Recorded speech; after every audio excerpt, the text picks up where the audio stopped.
सभापती महोदय, मी माझं मगाशी भाषण सुरू करत असताना या प्रस्तावाला संमती देत असताना मी ऑनलेग राहिलो, त्यामुळे मी आता सुरू करतोय. इडापिडा तळू आणि बळीराज्याचं राज्य येवो हीच आमची इच्छा होती. सन्माननीय आमचे मित्र माजी विरोधी पक्षनेते अंबादास दानवे साहेबांनी खूप त्यांच्या तळमळीने त्यांची भूमिका या सरकारपुढे मांडली. मी प्रत्येक वेळेला माझ्या भाषणात म्हटलं की विरोधी पक्षाचं कामच हे आहे की सरकार जर चुकत असेल तर सरकारला मार्गदर्शन केलं पाहिजे आणि ते मार्गदर्शन आम्ही स्वीकारायला आम्ही तयार आहोत. मग आमचे मुख्यमंत्री देवेंद्रजी फडणवीस असतील, एकनाथरावजी शिंदे असतील, सुनीताताई पवार असतील, मंत्री असतील, आपण जे मार्गदर्शन करता ते मार्गदर्शनाला साधाला प्रतिसाद देण्याचं काम सरकार सातत्याने करते. परंतु ज्या वेळेला तुम्ही आम्हाला मार्गदर्शन करता त्यावेळेला तुम्ही देखील कधीतरी त्या भूमिकेत होतात, त्यावेळेला तुम्ही ते विसरला होतात, हे विसरून देखील तुम्हाला चालणार नाही. प्रत्येक वेळेला आम्हाला शहरी भागाच्या लोकांना मंत्री महोदय एक आरोप केला जातो की शहरी भागाच्या लोकांना शेती काय कळते.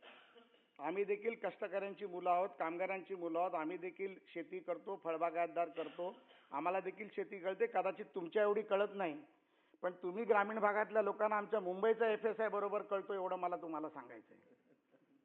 त्यामुळे आम्हाला जशी शेती कळते तसा तुम्हाला देखील मुंबईचा FSI कळतो. त्यामुळे हे करत असताना टीका करायची नाही. आपल्याला सभापती महोदय शेतकऱ्यांचा प्रश्न मांडायचा, मला टीका करायची नाही. शाबास. त्यामुळे सभापती महोदय, महाराष्ट्रामध्ये सत्तांतर झालं 2014ला, केंद्रात देखील सत्तांतर झालं 2014ला आणि या सरकारचा केंद्रबिंदू मुख्यतः शेतकरी आणि कामगार राहील. त्यामुळे माननीय देवेंद्र फडणवीसांनी 5 वर्षाच्या कार्यकाळात मुख्यमंत्री असताना त्यावेळेला सन्माननीय उद्धव ठाकरेंची शिवसेना देखील या सरकारमध्ये बरोबरीचं भागीदार होती.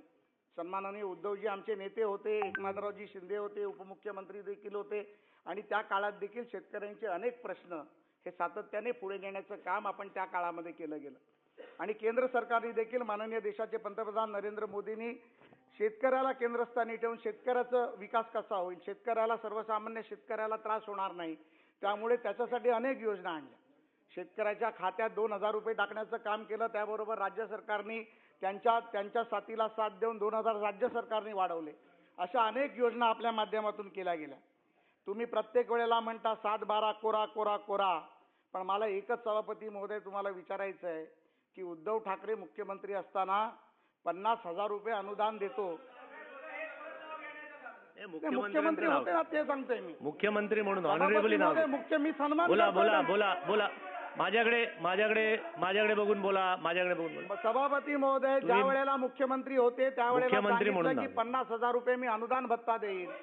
जर तुम्ही म्हणत होतात 7-12 कोरा कोरा कोरा, पण का नाही दिले जरा जरा जरा, तेव्हा हे देखील तुम्ही विचार करायला पाहिजे. आणि मी पुन्हा तुम्हाला सांगतो की मी माननीय उद्धवजींचं नाव सन्मानपूर्वक या सभागृहात घेतोय.